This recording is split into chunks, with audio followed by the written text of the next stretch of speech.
Good afternoon. I think everybody can hear me. It's new for me doing it like this.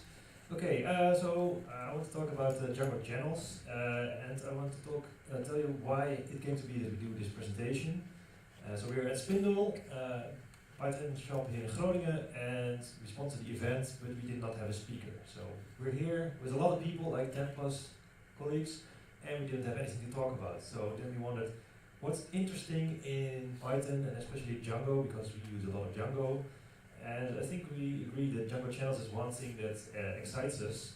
So I suggested, let's talk about Django channels, and I thought, well, I can make a presentation about how you can set it up, etc. And then Bob said, well, that's cool, I like Django channels, I want to play with it. So he made a demo. So I'll give you a few slides, and then we'll do a live demo, and we'll stress test the Wi-Fi here and see how that goes. So in case you get an after dinner dip, in 10 or 15 minutes you have to wake up and join our demo. Okay. What is Django channels? For those who do not know, well, I assume everybody knows Django, but the thing is, Django channels works with requests, HTTP requests. So you send an request and you get an answer, and then the connection closes down and you have to do a new request and get a new response. But all the rage is WebSockets. People want things to be real time, they want to get updates, notifications, and have their page updated with whatever new is coming. So it's basically an approach to add WebSockets to the Django framework, and well, as we'll see in a bit, it's not trivial, but this thing will make it easy. And for those that don't realize what WebSockets is, WebSockets is a sequel of HTTP. HTTP is the request-response cycle, but WebSockets makes it possible to have a bidirectional communication. So the big difference with HTTP long calling or keep alive or chunk encoding is that you not only can keep sending stuff to your client, but the client can also send stuff back, which you can then redistribute to everybody else that is interested in whatever the application is about. Some simple examples would be maybe your user uploads something like an image, you need to process it and then show it again to the user, then you can just keep the connection open. So another can be like maybe an event ticket, you bought a ticket by some company, and then after some time PDF will be ready, you can just transport it over the WebSocket back to the user.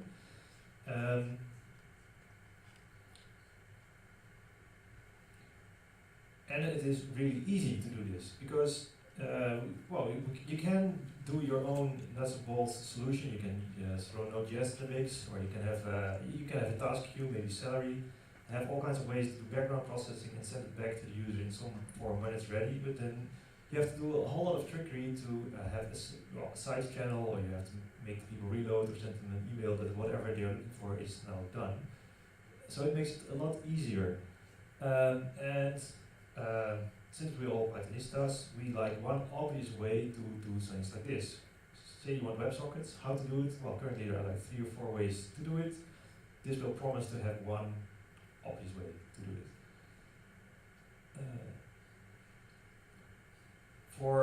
As a technical detail, the way to look at the WebSocket and the way it's integrated, it's like a queue, a task queue, or just plain vanilla flat queue.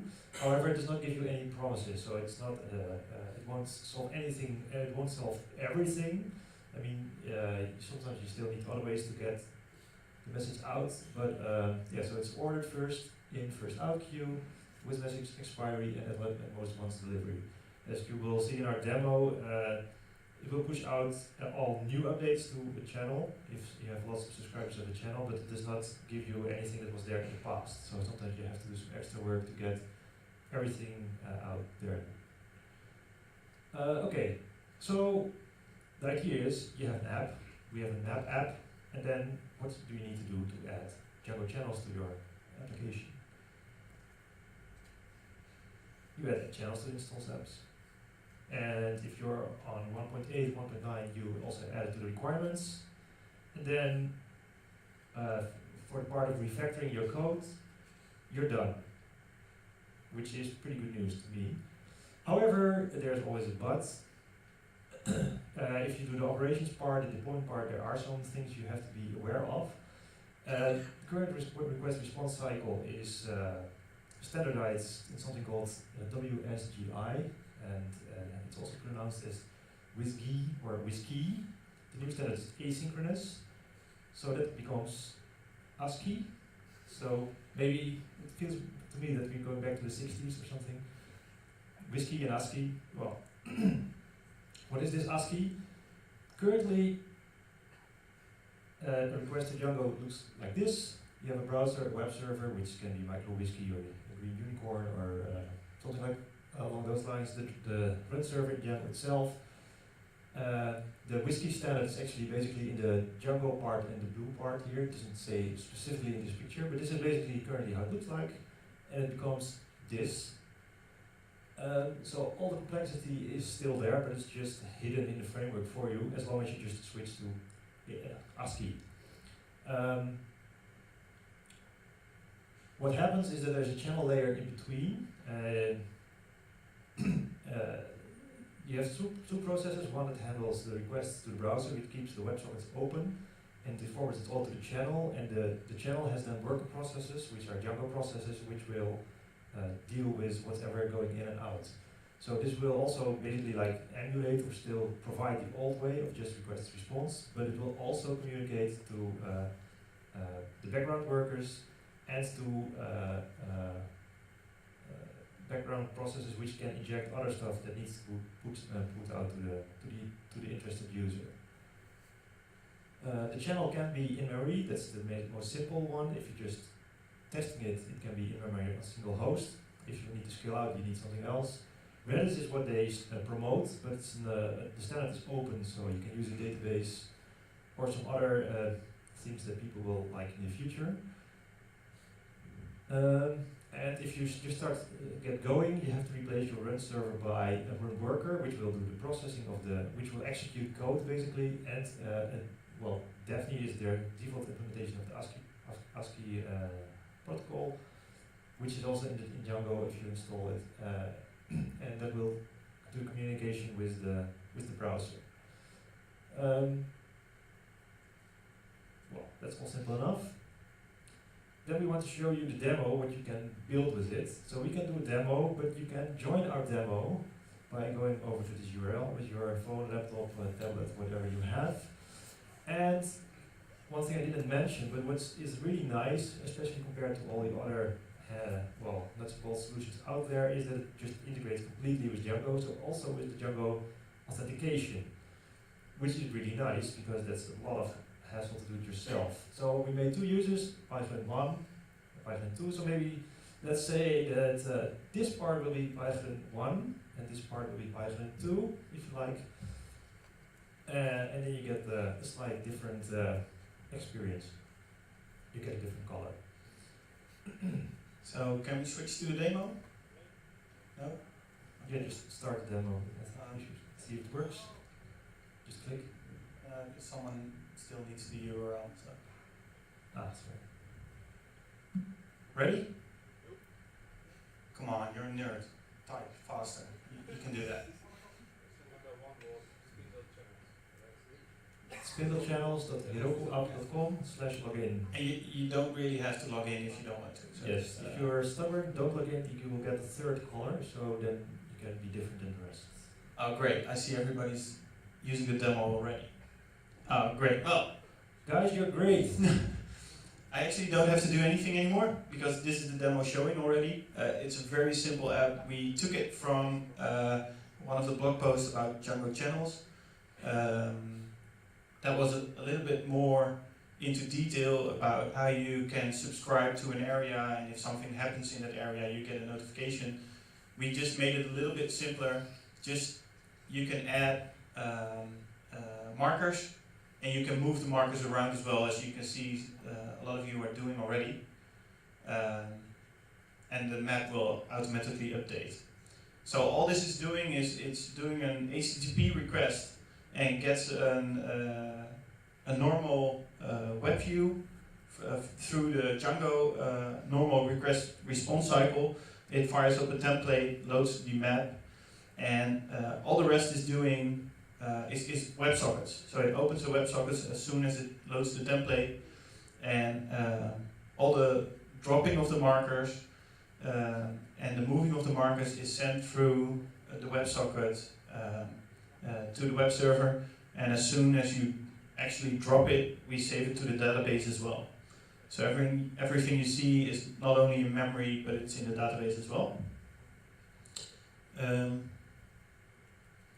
Well, you can keep playing around, but I think the concept is pretty obvious.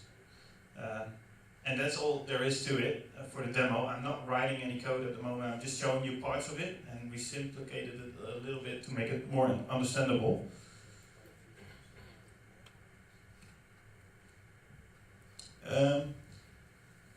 Like with normal views, you have to add a routing.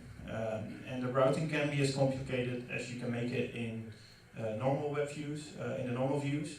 We just kept it very simple. You have basically for WebSockets four different routings that you have to implement: the connect, keep alive, receive, and disconnect. That's what a WebSocket will do. It first will connect. On the background, it does the upgrade from the HTTP to a WebSocket. But that's the moment when the WebSocket is really there. You get a callback so you can do stuff. There's a keep alive.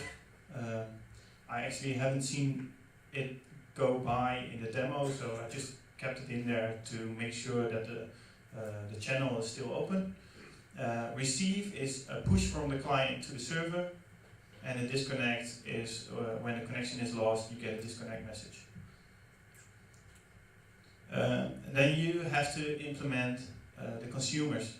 Consumers is actually what is being called with a message. The message is just a serializable, I think it's JSON-like dict,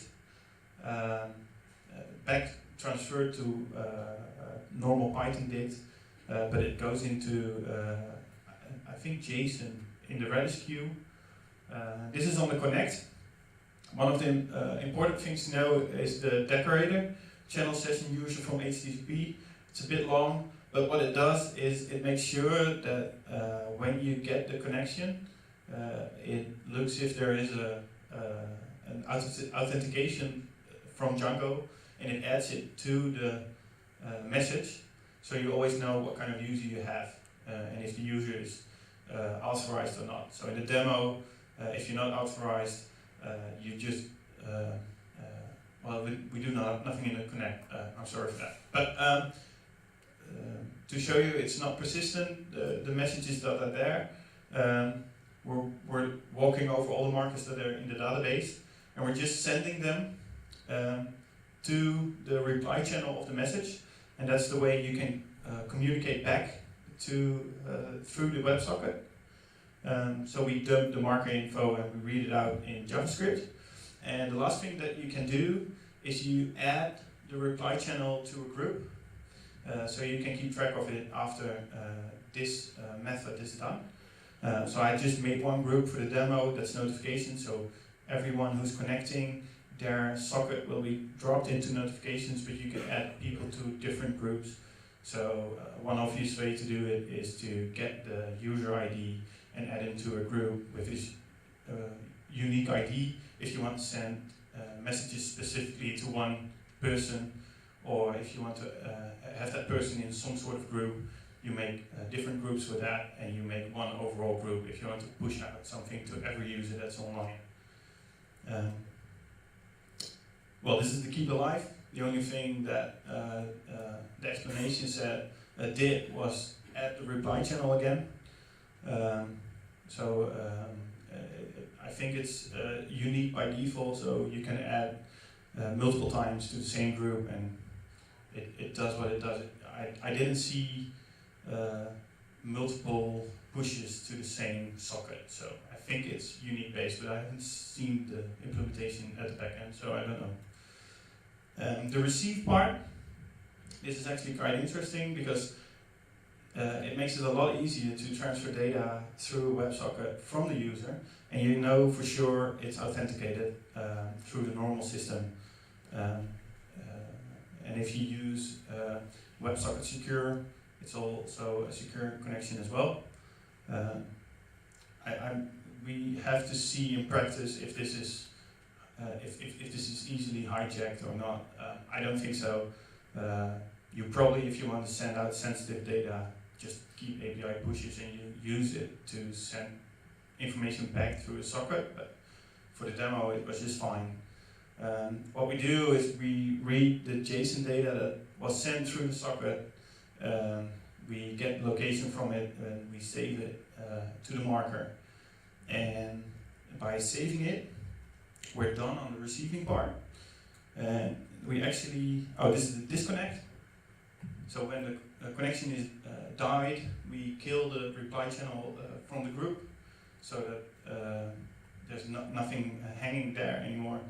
But actually, if a message isn't being picked up on a reply channel or from the when the message is not consumed by any consumers, it will go away in, I think it's the default is 2 minutes, but you can set that yourself. So this is cleanup, but you don't need it, but I think it's a good practice.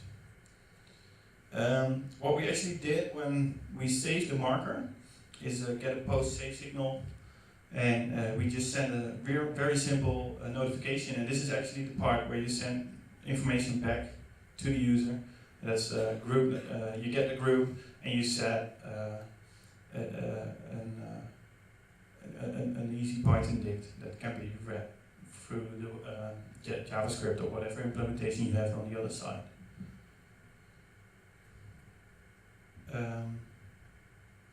That's for the demo part. It's scheduled to be included in 1.10. Haven't had any confirmation about the guy who wrote it, Kaplan. I tried to email him, but he didn't respond yet. But it's already available as a library on Django 1.8 and 1.9. Which is great, because for Spindle we took all the effort to upgrade to 1.8. It was a lot of effort. We did a presentation about it. We spent half a year on it or something. And for what? Well, just to be up to date. But actually, since this is backported to 1.8, you can, if you're just up to date with LTS release, you can start using this. So that's pretty handy. Like with Django, which has a great documentation, they're writing a great documentation at the moment already on Read the Docs.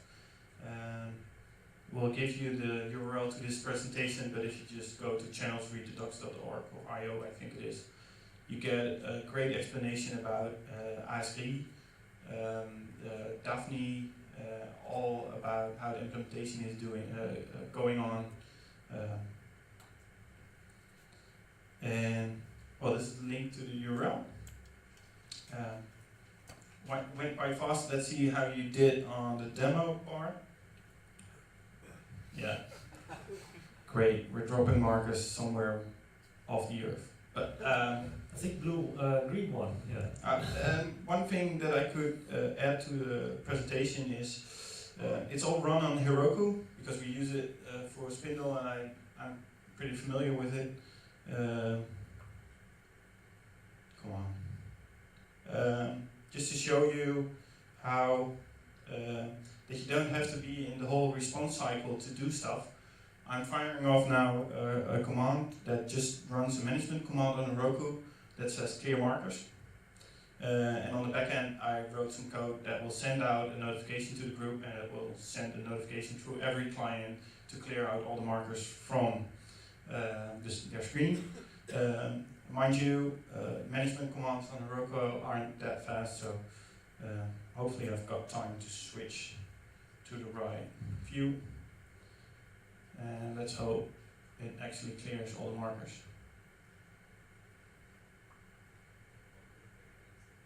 Yeah, there you go.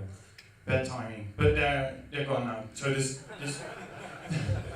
I can do it again.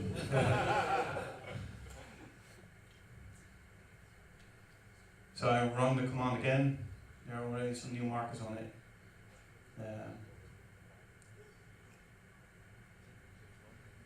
This is the exciting part about doing a live demo and actually doing something.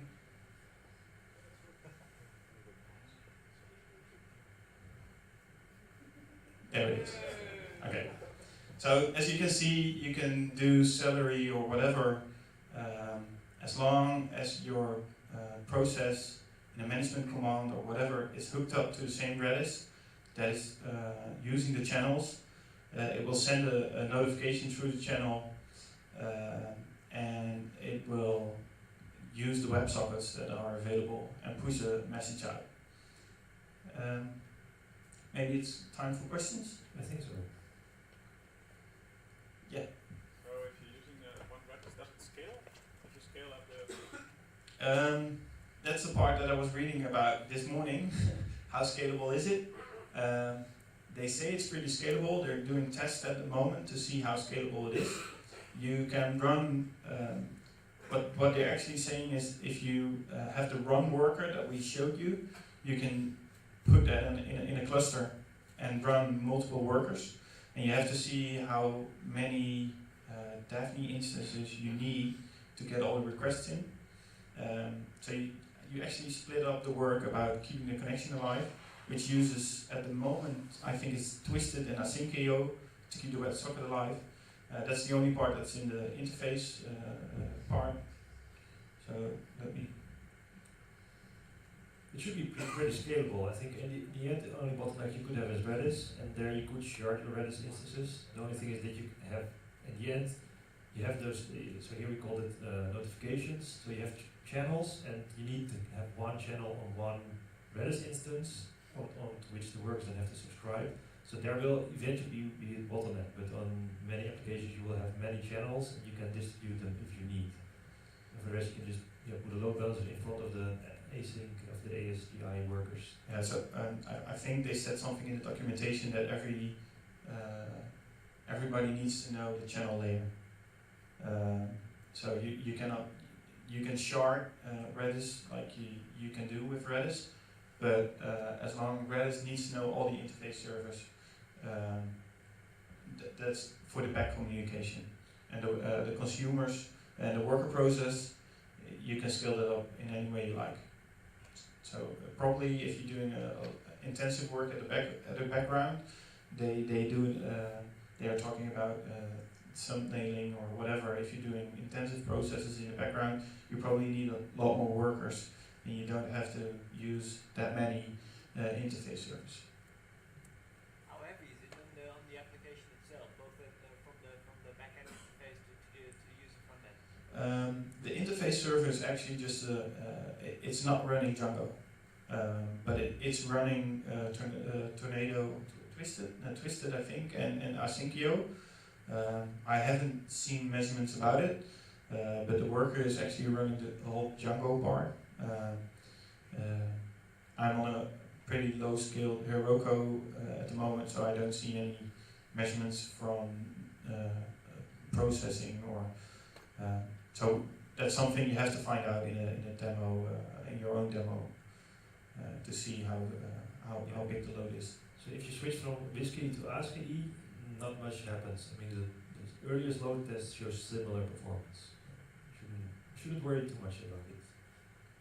There was discussion on the Django developer mailing list just a couple of days ago, and they're not going to include the 1.10, but do the 1.11. Okay, that's great information to know.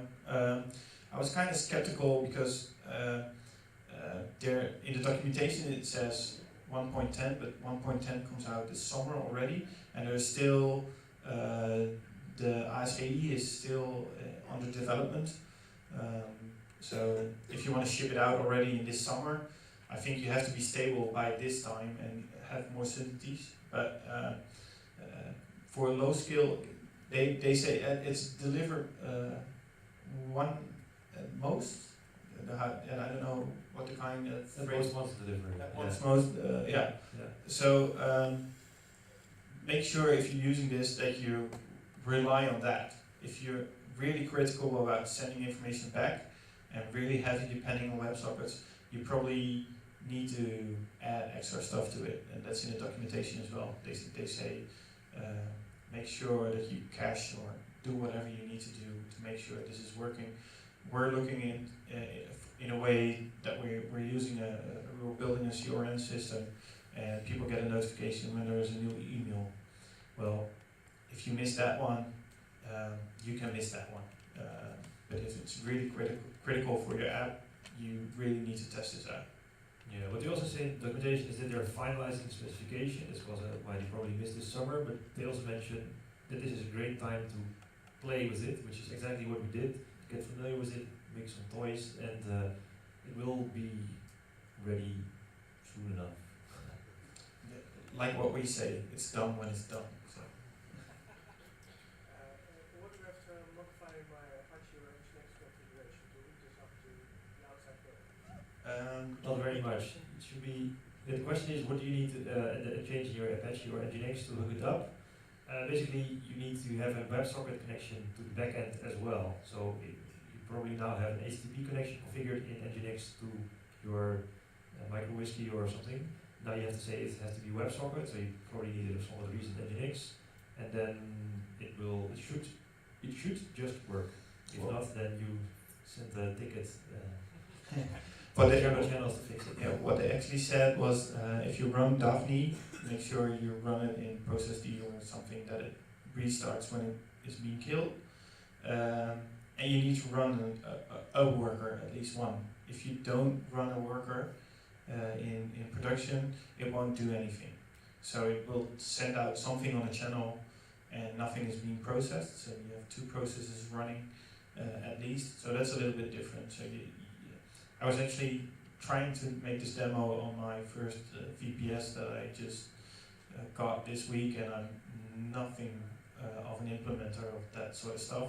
So I quickly switched to Heroku because they have an excellent explanation about it.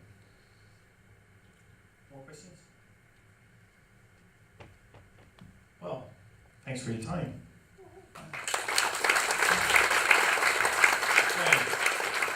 Are you guys going to use it for production, except for the email update part? Not yet. We're really playing with it, but we have the intention. Right? I showed this demo last week to one of my colleagues who's working on the CRM packet. I don't know if he's here, Allard. And he said, well, did you build it into our app this weekend or not? Because that's normally the way I do stuff, but we will deliberate a little bit more about it and test it a bit more on our acceptance server before we actually implement it. But this I think was it's a distraction for Bob to not touch the new production systems. Yeah. So probably, but not in the next month or so. It's going to test a little bit more because otherwise it gets calls in the weekend to fix stuff, right? Okay. Thank you guys a lot for having this presentation, and we get you guys a present. And Thank you. give them applause and see you next time.